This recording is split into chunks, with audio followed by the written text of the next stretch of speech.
Today's manga review is sponsored by Skillshare. The first 1,000 people to use the link in my description will get a free trial of Skillshare Premium membership. Enjoy the video! So if you think that granola is just a pile of starch like most cereals, we're about to add some sugary treats to your dragon bowl. That's right everyone, Dragon Ball Super the Manga Chapter 68 is here, and this character is turning out to be just as, if not more compelling, than the likes of Mirus, who made his debut at the beginning of the previous story. The leaks have been less substantial this time out, thank goodness, and so we can go into this tale with more of a mystery about it, which can only be for the better. Chapter 68, Granolah The Survivor.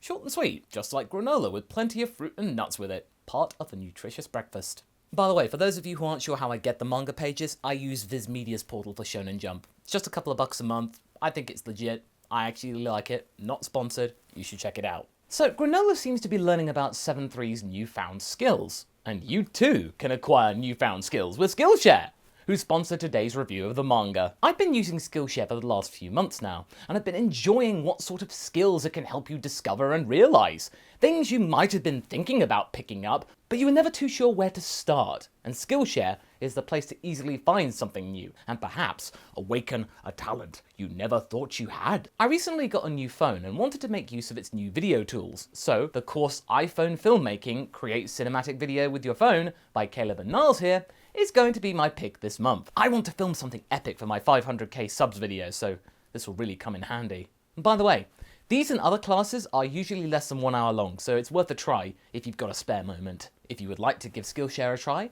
check out my description and pinned comment for the link, where the first 1,000 people who click it will get a free trial of Skillshare Premium membership. Thank you so much for listening everyone, and do let me know in the comments what field of expertise that you wish to enhance this month. Where we last left off, we saw everything being tied up in regards to the Moro arc. No, we didn't have to worry about the likes of Moro making a return for the nth time, and of course the consequences for Beerus and Whis were non-existent, which was a shame, but hey, we got to see Mirus around again, and this time for a good reason, thankfully, as a mortal. And the likes of Goku and Vegeta being rewarded for their efforts with the Galactic Prisoner recapture. However, as that's been going on, we saw the likes of 7-3 surviving, and another survivor on the pursuit for this droid. So, have turned out to be right. 7-3 would be important to the next plot in some way, and it is nice to see an arc moving straight into a new story instead of them being separate and simple narratives. But with that, let's get to it. We begin the story on a desolate world where many folks are being offed, which resemble the attire and overall look of one granola. Immediately, we're propelled back into the past, where we see the outlines of the Ozaru, which is always good for world building. Speaking of granola, we see him take sanctuary inside a church, but then we see a giant Ozaru emerge from the hole above, and it's Bardock in his giant monkey form. Now, already does this not only ground the age of granola, but it also is a nod to Bardock, which is always welcome in the main timeline, just to see him in canon and not just a TV special. Despite this only being one panel in a very big chapter, it is a big indicator of Bardock's place in the story, and to enhance the lore of the pre-Splody days of planet Vegeta, which may get some further expansion in the fullness of time. For now though, it turns out that that experience was a dream, or at least a very vivid memory of days gone by. Almost 40 years ago even. Granolah and Oatmil have got their quarry of 7-3, and aren't being followed by Goichi, the original owners of the droid. They are in the clear to go where they need to, and what is clear is that the Traveller has no idea about the re-emergence of Freeza, nor the true ending of the Saiyans, which is going to be pretty fiery to see both of those assumptions being entirely broken. Where has Granolah been living? A cave? I must admit, I do find it very odd that he's not heard about one or the other happening. It's been a while since they both occurred. After then calling Saiyans barbarous, we see Goku with a barbarous expression. Nice little juxtaposition there, I must say, trying to help Whis get the oracle fish to go to sleep. Once caught, the fish is quelled with some vitamins, done with a very surprisingly found needle, and I'm surprised to see Goku has gotten over his fear of needles, seemingly. That would have been nice to have seen him actually look a little bit scared, but anyway. The fear of bad luck is another reason for the insomnia. No pressure then, Whis being casual as usual, but enough about that. The training is back to action, and it's clear that Goku uses MUI form all the time after being told to stop talking about strong guys. Thank you, Beerus. We're back to normality though. Despite Goku getting some control of this maximum power, it's still not enough to best Whis, even with the use of after images too. We do though get a very cool little action sequence which does seem more inspired than your typical displays of training with Whis. It's not just the whole one finger thing and trying to punch him, it's just much more complex. I suppose that's what you can get now, but Whis is still smarter than Goku. He whomps him out of the air and out of orbit. Interestingly, Whis is telling Goku to stop using other people's techniques and instead use his own style. Of what? But that is quite scathing though, and not entirely wrong. Hey, maybe we might see Goku make another technique, something other than Meteor Crash. Meanwhile, we find out from Beerus that Whis uses Ultra Instinct all the time, like all the angels. That's a pretty big omission actually, and that Goku is at the bottom of the pecking order. You see, he's lower than dirt. We also find out that Vegeta isn't intending to take on the same power, instead choosing to forge his own path, with Beerus seemingly goading him into doing so, saying there are other powers heavenly beings can use than just Ultra Instinct. This is just one branch, and this does get Vegeta interested, as it would for many of us readers, I'd imagine. Ultra Instinct is an angelic specialty, perhaps explaining why in previous chapters Beerus doesn't really want to display his own version of Ultra Instinct. Since his heart is pretty hectic and fiery, and you're meant to be tranquil and calm in Ultra Instinct, it does actually make sense, to be fair, why Beerus doesn't like using it. But Beerus won't train Vegeta though. He will let him though watch his morning exercises, so he's like, "Oh, you can get this power, but you've got to figure it out for yourself, chum." Oh, don't worry, Vegeta's very good at that, and I think Beerus knows it. I actually do like this. This is a very unorthodox way of doing training, and it is very much in Beerus' style. Out in space, we get the main meat of this chapter, with Granolah arriving to bargain with his prize of 7-3, and getting goaded by another bandit, Soshiru, and chewed out for having gotten the prize before him, then wanting to take credit for it with him. Wow, this guy is such a nice person. We then get to see the troop of Heaters, one vowel away from being mistook for something else entirely. I'll let you figure out which vowel I'm talking about. These folks though, I do like their designs. They are pirate-like, sure, but not overly stereotypical. I can certainly see them singing a few sea shanties. They do though have some sort of charm to them and a tribal feel, so for that I give them a plus. Another plus I give them is that they don't plan to use 7-3 for power or to clone him, but to use him as just bargaining chips, cash, gain influence.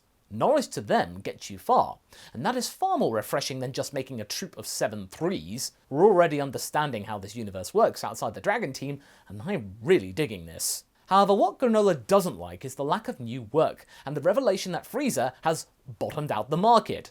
Oh yeah, he's been revived too. Granolah doesn't like that. He loves it. And he's almost manic in the dream of actually being able to tick one thing off of his boxes, but the Heaters cool his fire, ironically, and tell him to go back off, and quite rightly so. He is pretty weak at the moment, as Gas demonstrates. After that, they apparently offer to help him get revenge on Freeza, but it requires time. But Granolah clearly doesn't want that. Very impatient. After Granolah leaves, the gang are concerned that he'll go and do something stupid, and he has gotten stronger. Or maybe they do want him to go and do something stupid. But yeah, they do want him to go all out and try and stop Freeza, and then Freeza put him down. They just want to get rid of him. He seems more trouble than he's worth. And while that's going on, they can just stroll over to Zuno, get the information they need, and then take power away from Freeza in another way. Hey, it's good to know Zuno's been mentioned. Cool. And I do like the idea that they're trying to overpower Freeza in another way, not just through brute force. However, Soshiru jumps Granolah's craft, and his minions force him to land on an asteroid. They try to jump him, and are tricked into going into Granolah's vessel. But they are then jumped themselves thanks to Granolah's communicator and goggles being left on the seat. Nice little twist there. I like that. And Oatmil then speaks from the goggles, which makes me think, is Oatmil some kind of AI that lives in the goggles? But tells them that Ceruleans are pretty good at long-range attacks, and this was demonstrated, and Soshiru makes his exit. And already, we get a sense of Granolah's potential, and he then makes a vow to get even stronger and stop Freeza himself, to which the Oracle Fish prophesizes, in his sleep, the balance of power shifting in Universe 7, where the chapter ends. But, does that necessarily mean Granolah and the balance of power? Or does it mean the Heaters? We'll stew on that.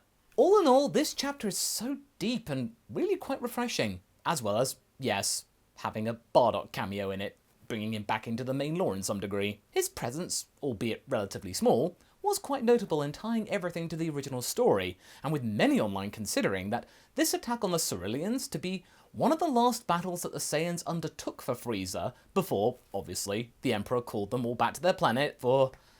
well, you know what happened there. So instead of Granolah being a young upstart, this guy's been around the universe for quite some time. He's pretty seasoned, like Cinnamon Toast Crunch. And no, I'm not going to be stopping on the cereal puns. But in all seriousness, yes, he does have plenty of festering emotions and plenty of things to do.